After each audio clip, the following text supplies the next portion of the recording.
गणपती बाप्पा मोरया, मंगलमूर्ती मोरया. नमस्कार, मी राजरत्न जोंधळे. पुनीत बालन ग्रुप प्रस्तुत गणेशोत्सव स्पेशल या टॉप न्यूज मराठीच्या विशेष कार्यक्रमात आपलं स्वागत. पुण्यातील गणेशोत्सव हा केवळ पुण्यातच नाही, महाराष्ट्रातच नाही तर देशभरामध्ये आकर्षणाचा केंद्रबिंदू ठरत असतो.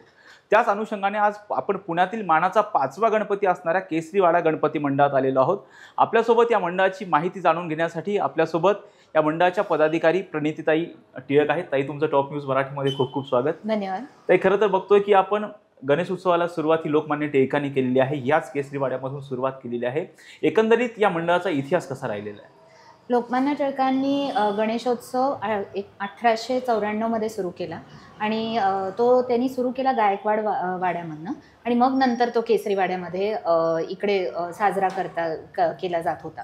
तर त्यांनी ह्या माध्यमातून लोक एकत्रित येऊन तेव्हा स्वातंत्र्याची गरज आपल्याला आहे हे लोकांपर्यंत त्यांना पोचवायचं होतं आणि ती ज्योत पेटवायची होती सर्वसामान्य लोकांमध्ये सुद्धा, म्हणून त्यांनी तेव्हा गणेशोत्सव ह्या उद्देशाने सुरू केला होता. ताई, हा इतिहास पुढे कसा कंटिन्यू राहिलेला आहे? आता दरवर्षीप्रमाणे 10 दिवस कार्यक्रम असतात आमच्याकडे. तुम्ही बघितलं तर मूर्ती आम्ही दरवेळेला जी आणतो ती सुद्धा खूप मोठी किंवा खूप भव्य दिव्य अशी मूर्ती नाही आणत. आम्ही साधी मूर्ती घेऊन येतो. लोकमान्यांचा जो उद्देश होता तो साधेपणा जपण्यात आम्ही आत्ता खूप प्रयत्न करत आहोत. आम्ही 10 दिवस ह्याचे करमणुकीचे कार्यक्रम पण असतात जे लोकांना इकडे मोफत बघायला मिळतात. सांस्कृतिक कार्यक्रम असतात, काही चर्चा सत्र असतात. असे बरेच 10 दिवस आम्ही कार्यक्रम लोकांपुढे सादर करतो. त्याला जोडून आम्ही काही स्पर्धा पण घेतो, लहान मुलांच्या आणि बायकांच्या. आणि आत्ता नवीन सिनियर सिटीजन्ससाठी आम्ही शब्दकोडे स्पर्धा पण घेतलेली आहे. या निमित्ताने सगळ्यांना एक स्वतःचं जे काही काही गुण असतात ते सादर करायची त्यांना इथे संधी मिळते. आणि काही सामाजिक उपक्रम पण घेतोय, ज्याच्यामध्ये आत्ता रक्तदान शिबिर झालं आणि फ्री फिजिओथेरपी चेकअप आणि तिथे फ्री कन्सल्टेशन आणि तुम्हाला लगेचच उपचार तिकडे दिला जाईल असं पण एक प्लॅन केलेला आहे. ताई, आपण बघतोय की लोकमान्यांनी जी सुरुवात केली होती गणेश उत्सवाची की भारताला स्वातंत्र्य मिळावं आणि भारतीयांमध्ये ऐक्याची भावना निर्माण व्हावी, हाच गणेश उत्सव आज सामाजिक स्तरावरती पोहोचल्याचं दिसून येतं. बरोबर. हो. तर लोकमान्याने जसं तुम्ही आत्ता म्हणालात की लोकमान्यांनी जेव्हा लोकांमध्ये ती जाणीवच नव्हती की आपल्यावरती अत्याचार होतोय किंवा दुसरं कोणीतरी येऊन आपल्यावरती राज्य करतंय, तर ते लोकमान्यांना पोचवायचं होतं लोकांपर्यंत. आणि मग गणेशोत्सवाच्या माध्यमातून त्यांनी तेव्हा कीर्तनं, काही आपण जे आत्ता लेक्चर्स म्हणतो, तर त्या माध्यमातून सगळ्यांना त्यांनी आपल्याला स्वातंत्र्याची कशी गरज आहे आणि आपण ते मिळवू शकतो ही ज्योत पेटवायचा प्रयत्न केला होता त्यांना. ते आपण बघतोय की मंडळ हे खूप जुनं मंडळ आहे. हे मंडळ जुनी परंपरा कशी जपत पुढे चाललंय आता? एक तर तुम्ही बघितला तर आमचा देखावा खूप साधा आहे. आम्ही खर्च जो असतो तो फार काही मोठे लाइटिंग आणि साऊंड सिस्टीम आणि ह्याच्यामध्ये करत नाही.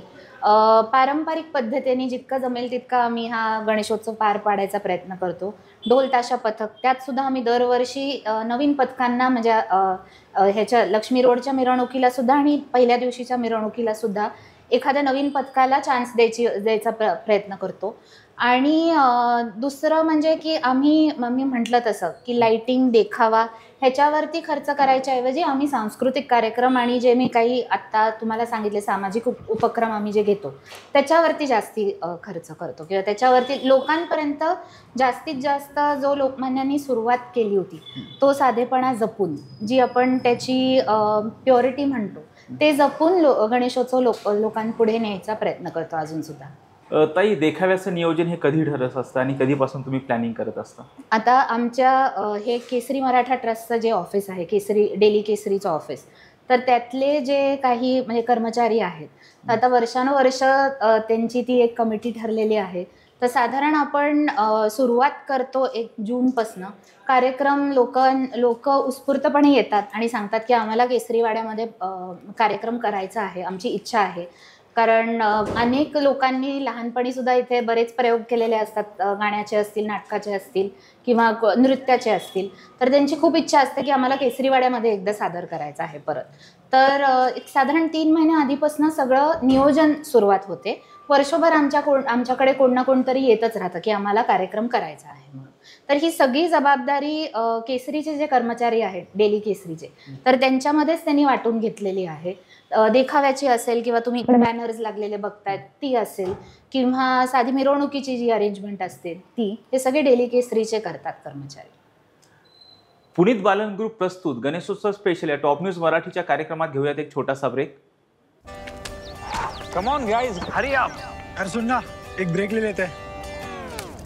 Guys, I am telling you, तुम लोगों को सही से ट्रैकिंग नहीं आता. But that's okay, you can learn.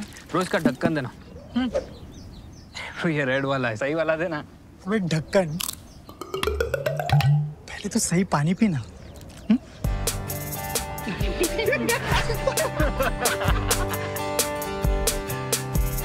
Manikchand Oxyrich, proudly Indian. Puneet Balan group प्रस्तुत गणेशोत्सव स्पेशल या टॉप न्यूज मराठीच्या विशेष कार्यक्रमात आपल्यासोबत आहेत प्रणिती टिळक, जे की आपल्या केसरीवाड्याच्या ट्रस्टी आहेत. त्यांच्यासोबत आपण चर्चा करतोय. ताई, जसं आपण आता देखाव्याविषयी चर्चा केली, ताई आपण बघतोय की गणेश मंडळामध्ये गणेश मंडळाचा कार्यकर्ता हा खूप महत्त्वाचा असतो. आणि जर आपण बघितलं तर या मंडळाचा कार्यकर्ता पुण्याचं स्थानिक राजकारण असेल, राज्याचं राजकारण असेल, पुढे केंद्राचं राजकारण असेल, इथून मंडळातूनच कार्यकर्ते घडत असतात. नेमके कार्यकर्त्यांवरती मंडळातून कसे संस्कार केले जात असतात? जसं मी आधी म्हटलं की आम्ही लोकमान्यांनी ज्या उद्देशाने सुरू केला होता गणेशोत्सव, तर तो साधेपणा सुद्धा आम्ही जपतो. आम्ही म्हटलं तसं की मोफत कार्यक्रम इकडे लोकांना, म्हणजे इकडे कुठेही आम्ही एंट्री फी किंवा काही लावत नाही. करमणुकीचे जे कार्यक्रम आम्ही ठेवतो, तर सांस्कृतिक असेल, समाजकार्य असेल, ह्या फोकसने आम्ही काम करतो ह्या गणेशोत्सवासाठी. आणि तसं बघितलं तर मी म्हटलं तसं की केसरीमधले जे कर्मचारी आहेत तेच हा सगळा गणेशोत्सव पुढे नेतात आणि तेच आरतीचं पण नियोजन करतात. आम्ही प्रत्येक विभागाला एक एक दिवसाला आरती दिलेली असते. सकाळची आरती त्यांची जबाबदारी असते. तो विभाग ती जबाबदारी घेऊन आरती पार पाडतो. आणि त्यामुळे मी म्हणेन की मी परत ते सांगते की जे उद्देश लोकमान्यांनी ठेवलं होतं तेव्हा, तर ती परंपरा आम्ही पूर्णपणे जपायचा प्रयत्न करतो. आणि माझ्या मताप्रमाणे कार्यकर्त्यांवर सुद्धा तेच संस्कार आता घडत आहेत. ते आपण बघतो की इथं बाप्पांची मूर्ती आहे. या मूर्तीचं वैशिष्ट्य काय ते? ही जी मूर्ती आहे ही लोकमान्यांनी ज्ञानेश्वरीतल्या वर्णनाप्रमाणे त्यांनी ती लिहून ठेवलेली आहे.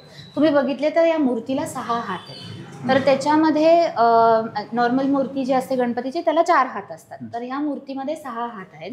एका हातामध्ये चंद्र आणि एका हातामध्ये त्रिशूल, असं ही ॲडिशनल ह्याच्यामध्ये आहे. आणि मी म्हटलं तसं की लोकमान्यांनी ज्ञानेश्वरीमध्ये जे वर्णन केलेलं आहे गणपतीचं, त्याप्रमाणे त्यांनी लिहून ठेवलं होतं की मूर्ती अशी असावी. आम्ही ते जे लिहिलं आहे त्याप्रमाणे ही मूर्ती बनवलेली आहे. ताई, एक ट्रस्टी म्हणून ज्यावेळी गणेश उत्सव असतो त्यावेळी तुमच्यावरती काय जबाबदारी असतात?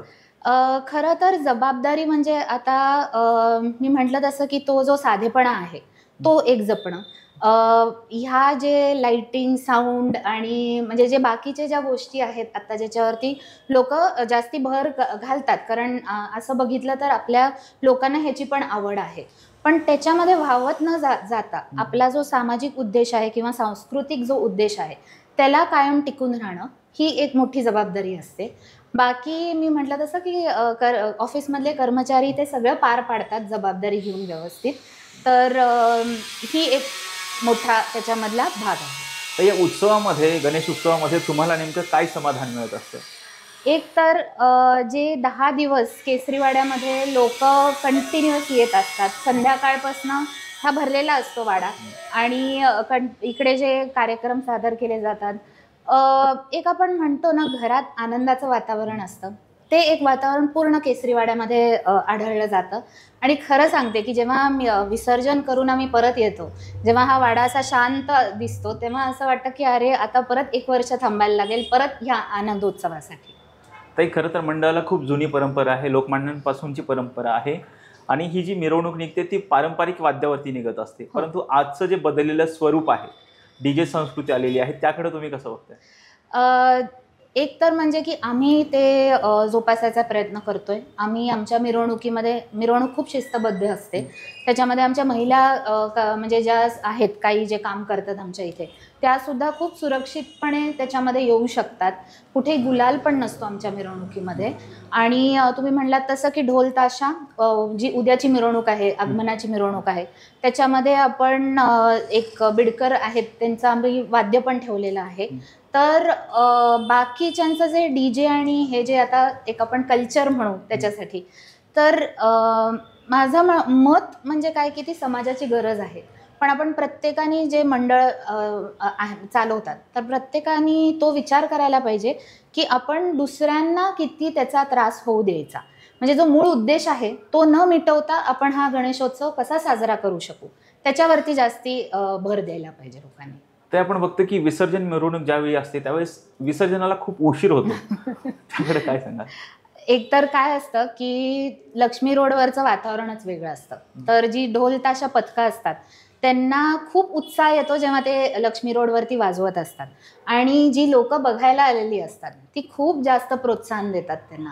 त्यामुळे त्या पथकांना म्हणजे वादन करणं थांबावंसंच वाटत नाही, त्यांना ते वाजवत राहावं असं वाटतं. आणि जे लोक असतात आलेली ते पण तेवढाच प्रोत्साहन देत असतात त्यांना.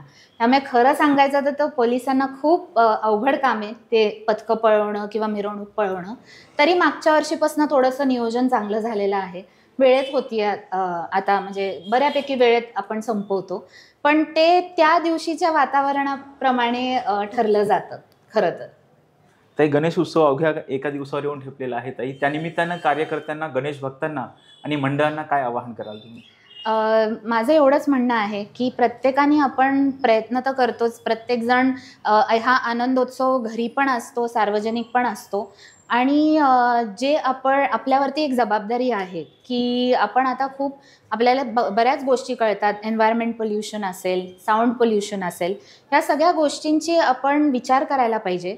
इकडे जे आपले कॉर्पोरेशन पण जे हौद करतात त्याच्यामध्ये शक्यतो विसर्जन करायला पाहिजे. कारण त्याचं मग नीट पद्धतीने त्याचं डिस्पोजल पण होतं व्यवस्थित. पण आपली संस्कृतीला एक जी प्युरिटी आहे ती आपण जर का जोपासून केला हा गणेशोत्सव साजरा, तर त्याच्यासारखा सुंदर कुठलाही उत्सव नाही. ताई, खूप खूप धन्यवाद तुम्ही टॉप न्यूज मराठीशी बोलण्यासाठी वेळ दिला त्याबद्दल. पुनीत बालन ग्रुप प्रस्तुत गणेशोत्सव स्पेशल या टॉप न्यूज मराठी विशेष कार्यक्रमात आज आपल्यासोबत होत्या प्रणितीताई टिळक. त्यांनी केसरीवाड्यातील जो मानाचा 5वा गणपती आहे त्या गणपतीविषयी सविस्तर माहिती दिली, या मंडळाचा इतिहास सांगितला. पुढील भागात आपण भेटूयात एका नवीन गणेश मंडळासह. त्यासाठीच पाहत राहा टॉप न्यूज मराठी, आपला महाराष्ट्र, आपली बातमी. Come on guys, hurry up. अरे सुन ना, एक ब्रेक ले लेते हैं. Guys, I am telling you, तुम लोगों को सही से ट्रैकिंग नहीं आता. But that's okay, you can learn. रोज का ढक्कन देना. ये रेड वाला है, सही वाला देना. अबे ढक्कन, पहले तो सही पानी पीना.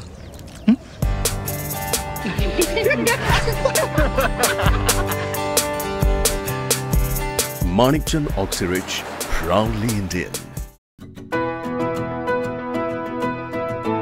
25 वर्षांचा प्रदीर्घ अनुभव व अत्याधुनिक तंत्रज्ञान यांनी सुसज्ज असे पुण्यातील आकाश आय क्लिनिक व लेझर सेंटर. रोबोटिक पद्धतीने वेदनारहित मोतीबिंदू शस्त्रक्रिया, तेही विना टाका व विना इंजेक्शन. मेडिक्लेमची सुविधा व सेम डे डिस्चार्ज. लेसिक लेझरने चष्म्यापासून कायमची मुक्ती फक्त 10 मिनिटात. काचबिंदू, रेटिना, ड्राय आय, मायोपिया अशा अनेक डोळ्यांच्या विकारांवर उपचार म्हणजेच आकाश आय क्लिनिक आणि लेझर सेंटर.